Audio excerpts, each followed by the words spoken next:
Hello, you're listening to Talking at a Slot, the podcast about having fun with toy cars. And we've reached the last 8 of our mammoth 32 entry knockout competition, or the quarterfinals, as other people might call them. So 8 teams left from 32, going to fight at teams. They're not teams, they're models. You might feel that passionately about it. No, they're not teams. Put on your Captain Scarlet scarves, everyone. Well, some of the last rounds were a real Britain versus America, and it didn't go well for Britain, let me tell you. But that's history. In fairness, we did better than the Aussies. Yes. Although I wonder if two likely American podcasters did this, would it be the same? Maybe somebody could go and do it and find out. Anyway, it's the quarterfinals of the It's a Scalextric TV and film slot car knockout. Hooray. Yay! Crowd goes wild. If you want to see all the other stuff, they're all on the channel, so you can find them and listen to them or watch them. But fundamentally, we're at the quarterfinals and the last 8, and the last 8 are, Nick. The John Wick Barracuda, a new entry to the whole canon of film and TV cars that Scalextric's done, versus the Inspector Morse Jaguar, which is another recent addition, but an old favourite. And old, it's certainly old. Yeah, well, I did it with the original car. We've got 2 more fairly recent ones. We've got the Bluesmobile. Yes. Versus Doc's DeLorean from Back to the Future. Oh. Quarterfinal 3, we're going old school. It's Starsky's Torino. Yes. Versus the granddaddy of them all, the 1960s Scalextric Aston Martin DB4 GT with a pop-off roof. It is. It's the source. It's the lodestone. It's the Holy Grail. Quite. It's all of those things. And finally, fresh out of the mould, a vehicle unlike many others that's ever been done, actually. It's the SPV. Ooh. Versus a 3-set. It's the Italian Job Minis. The Italian Job Minis, yes. So that was a kind of old British quarterfinal, that one, isn't it, really? Captain Scarlet, I think we can claim, is British. And despite the fact that the actor who voiced him was British, but he did basically an impersonation of Cary Grant. Nice. So who's also British, really, but Americans don't think that. So anyway, so 4 games, 4 matchups. I'm obsessed with it being a football competition. 4 matchups to go on. So we'll start with the first one, and this is for a place in the semi-finals. It's getting really serious now. It is now. It's getting down to one of these in a short while is going to be declared the best Scalextric TV and film slot car of the 32 that we chose. Don't water it down. Don't water it down. There are still some in that, some have escaped. Some have escaped. If somebody wants to do a 64 entry, we're willing to be paid to do it. Let me put it that way. So in fact, we could put in a few Pioneers and Carreras then. Well, 2026 catalogue is coming very soon. Oh, shall we speculate about which TV and movie film cars might be in? I really want, I think it's impossible in all practical senses, I really want a Joe 90 car. Yes. And for those who don't know, it basically, it was like a flying boat thing when the wheels stuck down underneath. They were on legs, weren't they? They were on legs. So, I genuinely don't know how they would do that as a slot car, but I'd love them to. And also, if the Land Rover's got sort of a B-17-like ball turret to put the magnet in, imagine what that's going to look like. Yeah, I know, but it would be lovely. It would be. They could do it in flying configuration, couldn't they? Because the wheels are tucked up. Yeah. So they could cheat a little bit and get away with that. So that's one possibility.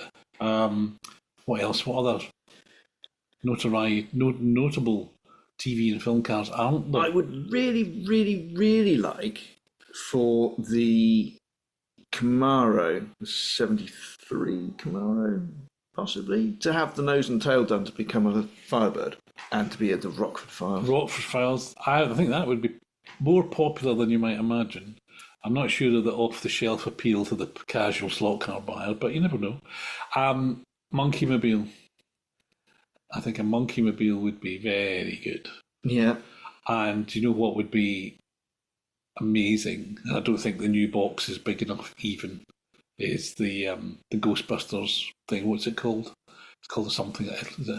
Ecto 1 or something, isn't it? It is, yes. Ecto 1. So the ghost. I don't know what the base. And there's thing always is. the 18 van. 18 van, yeah. So there's more. Actually, you're right. There's maybe we should do this all again next year. But before. Is Scalextric going to go into the van? I know they've got the Volkswagen. The vans are in. but There's now the transit from vans are in, man. Fly. Avant's been doing some vans, low volume. I'm doing some pickups. It's all there, you see. Yeah. Pickups, they could do the Fall Guy pickup. Which did they do with Toyota years ago? Did they stick Fall Guy stickers on it? I've got a feeling they did. Don't remember that one. Might have done. Yeah. Anyway. We have a quarter-final. Quarter-final. Should be more excited about this year's quarter-finals. Grab your snacks, grab your drinks, So, and place your bets. It's John Wick, Barracuda versus, I'm reaching... Inspector Morse's Jaguar. Inspector Morse Jag. So it's 60s classics. Yes, yeah. In both cases. One being sort of a resto mod. Yes, it's not quite as it came out of the factory, John Wick's car, is it? But no harm in that. No, and we've just to recap, we assess them on how accurate are they, how much fun are they to play with, and then ultimately, which one would you take home? There can be only one. Which one are you going to take home? So that's how we decide. So accuracy, pretty. Nip and tuck on these ones. I refer you back to the group stages where I did say that there was some disappointment echoed on the forums about the flush-fitting windows in the Jaguar Mark II. Aye, this was a criticism I was unaware of, yes. And I might have filed on the Get a Life, but yes. But there it is. So that has. I don't know what I wouldn't know what to look for on a Barracuda. All I know is that I'd really like a 69 convertible for another TV show, and nobody makes it. So you want one so you can cut the roof off? Yeah, sort of. Okay. Didn't Tracy have a Barracuda on Her Majesty's Secret Service?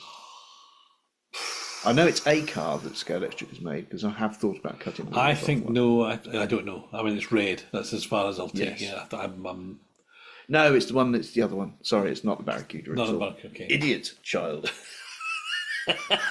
Harsh. You make harsh on yourself there. Sorry, I used to work for Jonathan Gill. That's idiot child. That's a very in joke that we won't bother because I'm sure he's not watching. Oh, you've disappeared. That was worrying. Oh, did I? Well, I think when you're... I think... And he's back. I should get some sort of shimmery effect so it's like Star Trek that you beam you in. This is like being in an episode of 1970s Doctor Who, isn't it? The special effects are that good. Look. Especially when you add the pop and yeah, the woo. Exactly. Anyway, back to the task at hand, yes. Which is quarterfinal number one. Yes. Inspector Morse. Right. I'm gonna declare that huge love for Inspector Morse. Old Jaguars, yeah, got a soft spot for them. It's being used in the advert at the moment. Have you seen that? There's a sort of Scalextric's advertising on Facebook and stuff. And it's Inspector Morse. Some lady that looks like she's on her way to the Goodwood Revival, and it says, "What sort of driver are you?" And she holds up Morse's Jag. Nicely done. Well done, Scalextric's marketing. I haven't seen it, but well done. Yeah. So, yeah. They're tapping into the whole Goodwood Revival thing. Again. It's a good idea, you know. But, so, in terms of John Wick, only last night I watched my first John Wick movie. So I'm catching up, and it was only the one with the Mustang in it, so I can't really say anything about Barracuda. I like the puppy. Is that a spoiler? Are we spoiling things that the Mustang isn't sort of the car all the way through? The movie's quite old. I think this is a it, baddie's car, though. I think the Barracuda is a baddie's car. Well, it's definitely losing then, isn't it? We can't have baddies winning. Yeah, I know. Well, yeah, I mean, depends how you define a baddie, I suppose. To be honest, even John Wick is a mass serial killer. So the concept of goodies and baddies is a little bit moot. So, yeah, okay. So we've got a guy that slaughters half the planet in the space of 2 hours Indiscriminately wipes people out. versus a man who spends 2 hours in the pub doing crosswords and comes up with who murdered the spinster at number 64. Who's a trifle curmudgeonly. He is, yes. He's a trifle curmudgeonly. Yes. And he's constantly... I mean, when it was being broadcast, my kind of nickname for him was Shagger Morse, because he never really managed to do any of that, I don't think. No. He was too curmudgeonly, too interested in beer, and whenever he did kind of fall for somebody... He fell hard, didn't he? He fell hard for an opera singer, obviously, if you'd expect more. And she turned out to be a wrong'un. She did. So he was, And so did the love of his life, who he met in the penultimate season, I think. She came back into his life, and it was all because of a murder. Turned out she was involved. Yeah, so, he's not had a good... His love life is not very fulfilling, shall we say, which is why he likes opera. Controversial point. Anyway, back to Slaughterhouse. I think they're as accurate as each other. We've mentioned before that the Scalextrics went the extra mile on the Barracuda and did the new bits to make sure it was the right on the grill and things, we understand. Thank you, Slaughter. To make it accurate to the movie.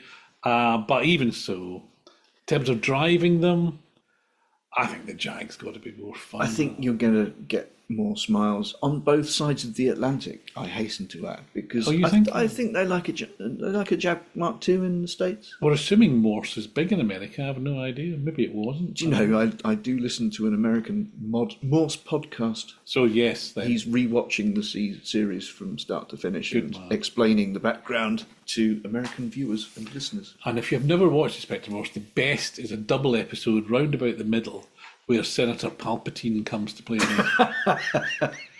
And I'm not making that up. Anyway, can we safely... saying that it's a semi-final appearance for... Can we say that Morse... Endeavour Morse, having seen off previously, who's he seen off? Oh, he's been all over the place. He got the draw against the Only Fools and Horses Robin. Okay, an easy win, yeah. And then he beat off Mr. Bean...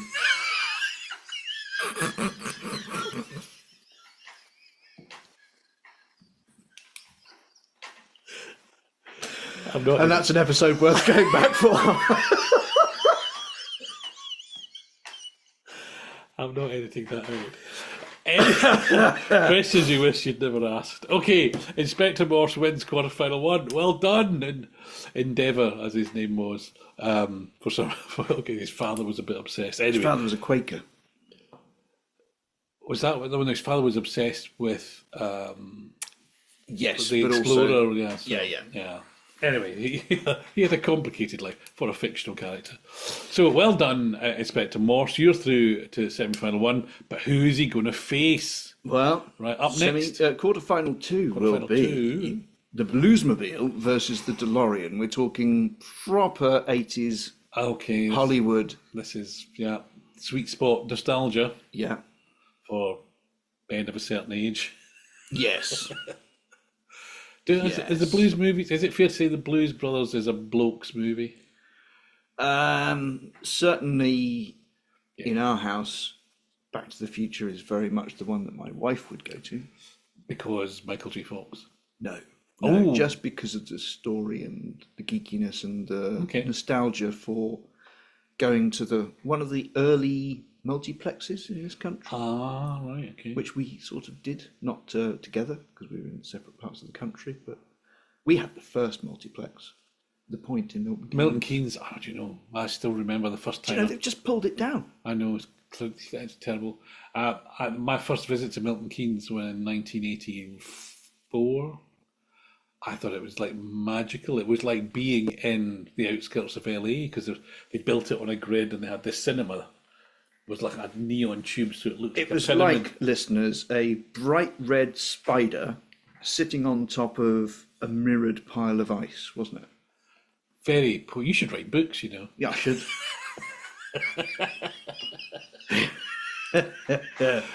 Anyway, I think that actually the creature in Stranger Things season 2 is based on the Point of Milton Keynes. The Point of Milton Keynes, very possibly. Yeah. The Duffer Brothers lesser known holiday to Milton Keynes. Who knows? There could be some concrete cows before the end of season 5. All this off-topic nonsense is good. Anyway, so we've got blah blah blah blah. Jake and Elwood Bluesmobile in a 1974 Dodge Monaco cop car with a giant speaker on the roof. Which is removable. Well, somebody said to me in the comments, thank you for those who are leaving comments, it's only removable if you've got a Dremel. Ah.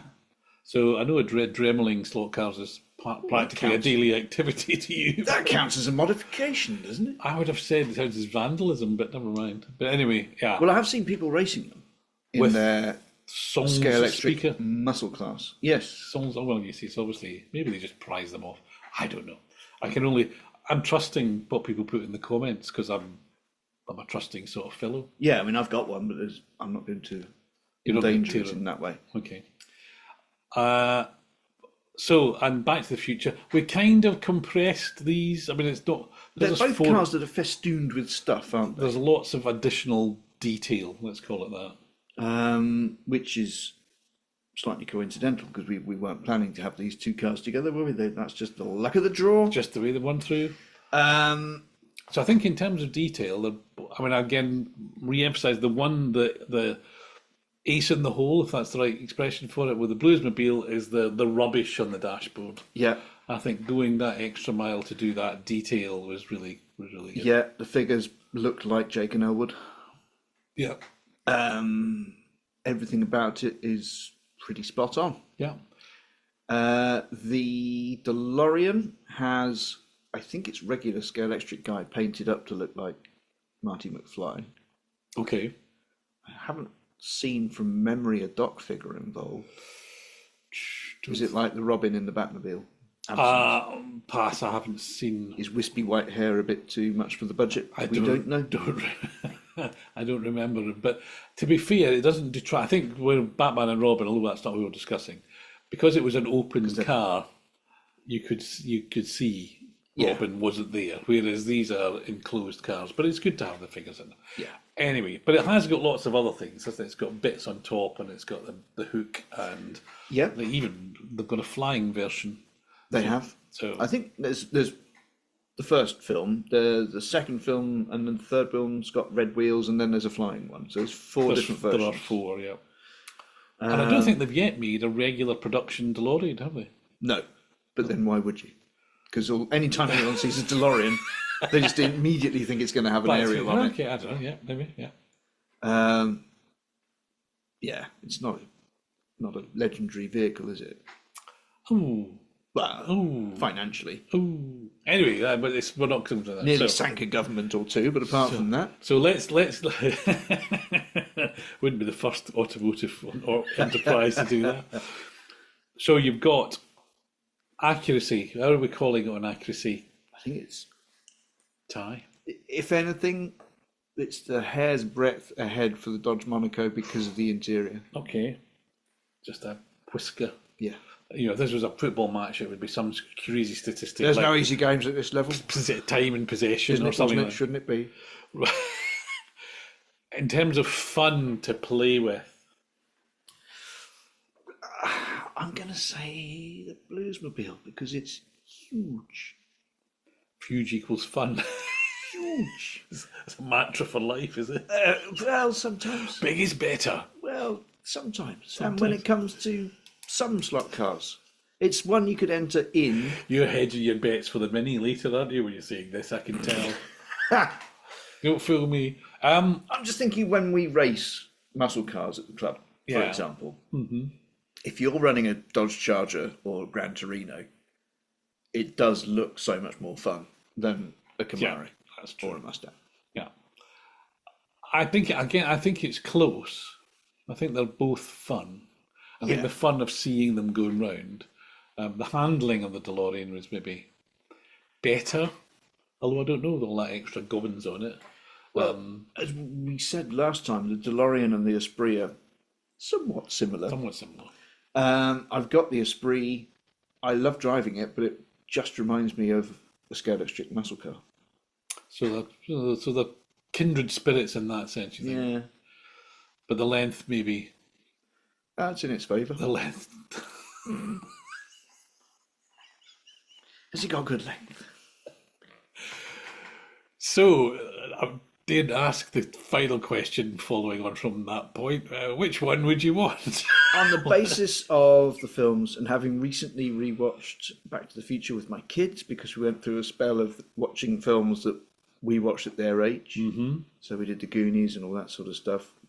The Goonies has aged good. so much better than Back to the Future. Oh, Goonies is a great film, yeah. No cars, though. No cars, no. So, but I'm going to go with the Bluesmobile. So am I. Yeah, Bluesmobile. I think size wins on this one. Well done, Bluesmobile. Hurrah! Now, we're just going to pause for a second. Are we? I'm going to put lights on because it's getting very dark. By the time we'll both disappear. For all the listeners, so I'll disappear off the screen. I'll possibly edit this bit out. So, welcome back to the quarterfinal stages of it's a Scalextric's TV and film slot card knockout. I nearly forgot what we were doing then. Anyway, we've done the first two quarterfinals, which hopefully you've watched because they're in the first half of this video. We're now to do the second two quarterfinals to see who's going to move through. Who have we got for quarterfinal 3, Nick? It's an Anglo-American showdown. It's Starsky's Torino versus the original Aston Martin James Bond 1960s, the DB4 GT with a pop-off roof. Which I'm going to go straight in here and say that car, if Queen Elizabeth II was manifested as a slot car, it would be this one, wouldn't it? I suppose. Because, it's been around for ages. I was going to say it's been around a bit. Hello? It's been around for ages. It's, highly appreciated by people who have never even seen one, and it's worth a fortune. Do you know, I've been tinkering with Aston Martins lately, as you know. And Aston Martins of a James Bond variety as well. And I was looking on the Bay of E the other day, and there was a Aston Martin DB4 GT body. Ooh. And it had a price of £15 on it. Ooh. So I clicked on it, had a look. I didn't look too closely. This was my fault. And I put it in the watch list. And then I got an offer. A reduction on £15? Yes. And then it was only then that I noticed it was the windows. A repop of a actual broken window is £15. This is definitely a collector's item. It's a very collector's item. So, just saying. And this was only a red one without a pop-off bit at all. This was just a standard normal DB4 GT race car. There we go. So Starsky and Hutch Torino, the big red tomato, versus a white Aston Martin. Accuracy. Now, we have to be this. The Aston Martin has done well. I'm going to say that. James Bond in general hasn't. I think this is the only representation of the James Bond franchise which has made it through this far. I think this may be a sticky end. Because in terms of accuracy, then, even if we were to say by 1967 standards, then clearly it's quite good. But then the Torino is out of this world by 1967 standards. Yeah. So the Torino is easily the most accurate one. Yeah, the Torino's a lovely thing to look at, hold, drive around a track. It does everything it's supposed to do. Yeah. But it's an iconic thing. I mean, it's the first show of its kind in that way, wasn't it? That was entertainment and a procedural. We had procedurals, and then we had entertainment. Never the twain mixed before that. Okay. And I'm not quite sure who you're going with that. Well, just that it was, a landmark show with a landmark car. All right, And it's captured pretty much perfectly with arms on the door. Arms on the doors and cardigans. Cardigans, yeah. Cardigans are important. So, Torino wins on accuracy. Fun to drive. How much fun are you going to have? Now, the James Bond car can shoot its passenger across the living room floor.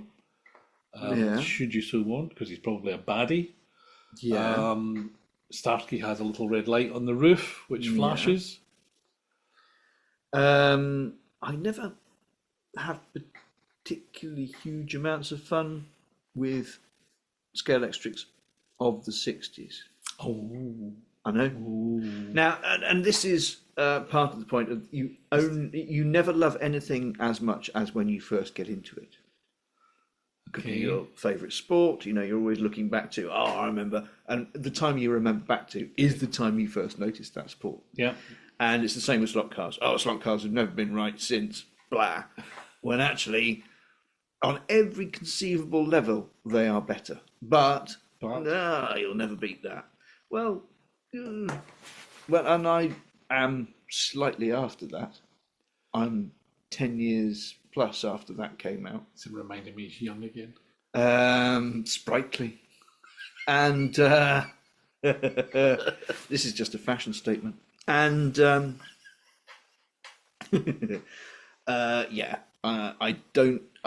had like a DB3S with the old open motor, and I had a Cooper and a Lola, I think, that I inherited from my much older brothers. Okay. And they just smelt bad and skidded. We're talking about the slot cars here, not your brothers. Yeah, not my brothers. Yeah. They don't smell great, but I think what you're gently working up to is saying that despite what the royal connection I tried to implant on it, James Bond isn't as much fun as the Torino. Yeah. Or the Aston Martin. I feel like a bit of a ungrateful whelp. Traitor to the tower with you, off with your head. Whether it's in terms of the imaginary Queen Elizabeth II, or indeed the small and pivotal slot car. But I've let it down. I'm going to go with the Torino. Got to go through it. And so am I, to be honest. I mean, I think it now feels amazing that it got this far, but yeah, the Torino is definitely going to go through. So we've got one more quarterfinal left, Scott. One more quarterfinal. Who's going to be the final quarterfinal spot? Who is going to face off against the Cardigan brothers? And who is it? Well, there's no cardigans or indeed faces involved because it's a car without a driver. It's the SPV. Captain Scarlet SPV, the big blue thing. The big tanky sort of a thing. Versus 3 cars with 6 figures. It's the Italian Job mini set. Okay. Are we counting the whole set or just one? The set. The set, okay. Because, I mean, all 3 of those cars will fit inside the MPV. They probably weigh less than one MPV. So, okay, so this is going to be tense, I think. This is the one that's going to be difficult. It's going to be brutal. Knock down, drag out. Oh, no. It'd be like the end of Jurassic World when Not that bad, surely. When the Megalosaur is got all velociraptors around it. Megalosaur. The one that they invented. Those crazy genetic folk. Right, anyway, there's sidetrack. The Jurassic Park trucks. Yes, but I would say a Ford Bronco as well. Desperately needed. Yeah, Ford Bronco. Anyway, we're avoiding the inevitable here. So in terms of accuracy, the minis we've established, very good. Yes. You're particularly impressed that some of the drivers have got like a... Those who've got the greats have got the greats. Those who don't need the greats don't have the greats. So by great, you mean the kind of face guard thing? Exactly, like a hockey players. So which was in the film, so they've replicated that, which is pretty amazing. Yeah. SPV looks exactly like I think it should do. Obviously, the real thing is only about this size, that size, because it's a model for a TV program. But it's very accurate. It looks like what I see on the TV. Reminds me of my old Corgi toy. Colour is particularly that sort of metallic. Now that you've got one and you've driven it, how much joy has it given you relative to your other Jerry Anderson cars? Well, that's a very good question, actually, because I wouldn't know how to answer that. The surprise was the red one, the Captain Scarlet Patrol car. Initially, I didn't think, I don't want that, and then when I got it, I really like it. I really like it. Lady Penelope, I really wanted, and yeah, I think it's great when it's going round. So which one brings most joy? Ooh, that's a treat. Fortunately, that's not the competition we're in. No. I bet. Are you trying to suggest that minis are more joyful than a giant Minis are blue more tank? joyful than 99.9% of human existence. This is true. This is true. In full-size form, and less so in slot form, I'll be honest, because they've got that foul and detestable motor in order to have the full In fact, interior. what was it you called it a couple of shows ago? A hateful shitbox or something? No, I think it was hateful tiny box. I'll beep that out. Anyway, you weren't impressed. You weren't impressed. So in terms of fun, well, minis are a hoot, but they do de-slot quite a lot if you're pressing on, especially if you haven't turned the voltage down. Yeah. Whereas I don't think anything could de-slot the SPV. So in terms of continuous fun, Have you taken the mag out? I have taken the mag out. I think in terms of continuous fun, It's a lot for a guide like that to take on, isn't it? Little Scalextric round guide. or you suggested there may be a weak spot. I haven't encountered it yet. Let me put it that way. Well,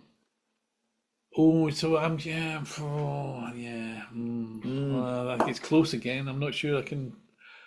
As Murray would say, I think there's a cigarette paper between them. It had to be Camberwell Carrot for me because it's no contest for me. It's the minis. It's the minis, okay. All right then. Oh no. Okay, yeah, the minis win. I'm seeing it quickly because the more I took. I've got the Italian job set, but I didn't run them. I ran one of my rally minis, so it runs the same, I'm sure. And you know, once you just kind of just calm it down a little bit and just they are fun. I could get a good little lap out of it. But There is the you can always get a 10k motor for it. just turn the voltage down. I can't do that. You could if you had a polycar transformer, or you had this big box thing that I've got with knobs and dials, which somebody bought for me. I didn't know what it was. Can't afford that sort of stuff. Can't A justify the polycar price. transformer. Oh, a polycar track to put it into. I'm sure it would work on something else. It's just a generic from Hong Kong plug-in thing with an adjuster on it. Anyway. By the by, the mini goes through. So minis. minis emphasising me. So the semi-finals, which will be in another video, are The Inspector Morse Jaguar versus the Bluesmobile sort of cops, but not really. versus Starsky's Torino versus the Italian job Minis. minis. So it's It's Anglo-American on both Anglo-Man sides of the both draw. sides. Not that we're, being, what do you call it, overly patriotic, but Well, it's a factor. we like to support the colonies. I think they should pay their taxes. But anyway, that's what for another program. Thank you for watching, and we'll see you soon. And it's good night from him. And it's good night from me. Bye.